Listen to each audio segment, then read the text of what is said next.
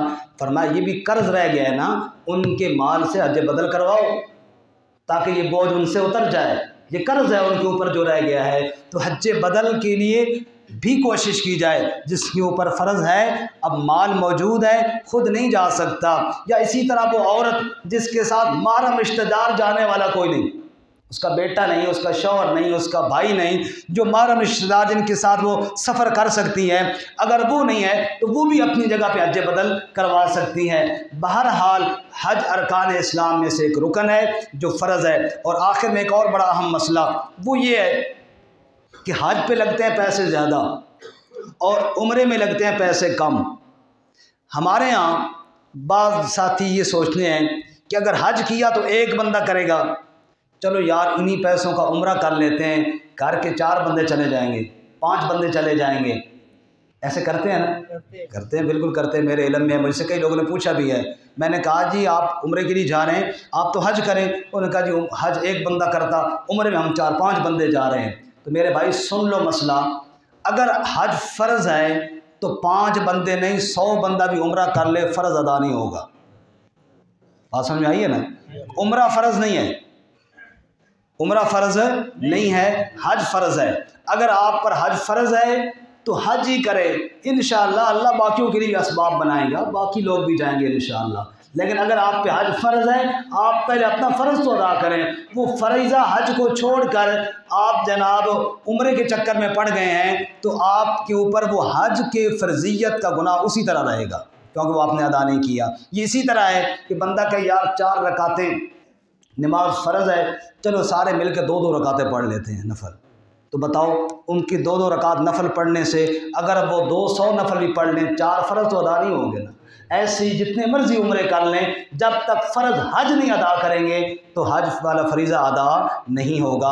اللہ تعالیٰ ہمیں عمل کی توفیق عطا فرمائے۔ بار بار حرمین کی حاضری جی صرف پیسہ ہی ہے یا زمین جائیداد اور بھی ہوتی ہے کسی کے پاس؟ جی جیسے کہ عائشہ نے فرمایا ہے کہ مال سے مراد کیا ہے، کہ وہ صرف پیسہ ہے یا وہ چیزیں مراد ہیں جو جائیداد اور زمینیں بھی ہیں۔ جو ضرورت کی اشیاء ہیں ان پہ تو شریعت نے لازم نہیں کیا۔ مثال کے طور پہ آپ کی وہ زمین ہے، اس کی آمدنی آپ کے گھر میں آ کے استعمال ہو رہی ہے، وہ تو لازم نہیں ہے۔ اس کے باوجود اضافی پلاٹ پہ پلاٹ خریدے جا رہے ہیں، کاروبار کیا جا رہا ہے، تو وہ زمین وہ بھی مال ہے۔ اور رسول اللہ صلی اللہ علیہ وسلم نے فرمایا بڑے آسان لفظوں میں، قرآن نے بھی یہی بتایا، من استطاع الیہ سبیلا، جو استطاعت رکھتا ہو۔ اور رسول اللہ صلی اللہ علیہ وسلم نے الزاد والراحلہ 2 باتیں ارشاد فرمائی ہیں، خرچہ زاد راہ یعنی آنے جانے کا وہاں خرچہ، وہاں جتنا رہے گا خرچہ، اور سواری، اگر سواری جہاز کا ٹکٹ بھی کر سکتا ہے وہاں جانے کا خرچہ بھی اس کے پاس ہے، اور ضرورت سے زائد ہے، کیونکہ ضرورت والی زمین کو بیچے گا تو گھر والوں کو بھوکا تو نہیں مارنا نا، اس کی